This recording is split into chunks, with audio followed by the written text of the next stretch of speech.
আজকে আমি তোমাদের দেখাবো কলকাতার মিনি জু ভার্সেস লার্জেস্ট জু। বাঙালির ফেভারিট পিকনিক স্পট, যেখানে দেখতে পাবে বাঘ, সিংহ, হাতি, নানান ধরনের পাখি, ময়ূর, হরিণ, ক্যাঙ্গারু, ভাল্লুক। হ্যাঁ, এটাই হলো ইন্ডিয়ার ওল্ডেস্ট আর ওয়েস্ট বেঙ্গলের লার্জেস্ট জু।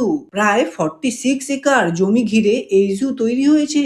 মাত্র পার পার্সন 50 টাকা টিকিট কেটে ঘুরে নিতে পারো আলিপুর জু। ফ্যামিলি, ফ্রেন্ডস বা প্রিয় মানুষের সাথে ঘোরার জন্য একটা পারফেক্ট স্পট। এত ভিড়ে লাইনে দাঁড়িয়ে টিকিট কাটার কোনো দরকার নেই। এই কিউআর স্ক্যান করে অনলাইন টিকিট কেটে নিতে পারো। এই জু খোলে সকাল 9টায় আর বন্ধ হয় বিকেল 5টায়, আর থার্সডেতে বন্ধ থাকে। যদি হলিডেতে যাও ঠিক এইরকম ভিড় পাবে।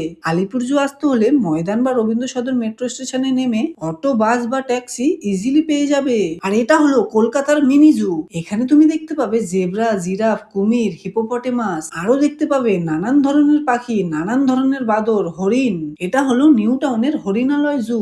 এই জুকে অনেকে বলে জু প্লাস ক্যাফে, কারণ এর ভিতরে এনজয় করতে পারবে দারুণ একটা ক্যাফে। এই জুটা একদম নিট অ্যান্ড ক্লিন। ফ্যামিলি বা প্রিয় মানুষের সাথে সিম্পল আর কোয়ালিটি টাইম স্পেন্ড করার পারফেক্ট জায়গা। এই মিনি জুর টিকিট প্রাইসও 50 টাকা। এই হরিণালয় মিনি জুতে আসতে হলে সল্টলেক সেক্টর 5 বা নিউ টাউন থেকে বাস, অটো বা ক্যাব নিয়ে ইজিলি পৌঁছে যেতে পারো। তাহলে কবে, কার সাথে, কোন জুতে ঘুরতে যেতে চাও তাকে এই রিলটা শেয়ার করে দাও। এইরকমই ভিডিও পেতে আমাকে ফলো করতে ভুলো না।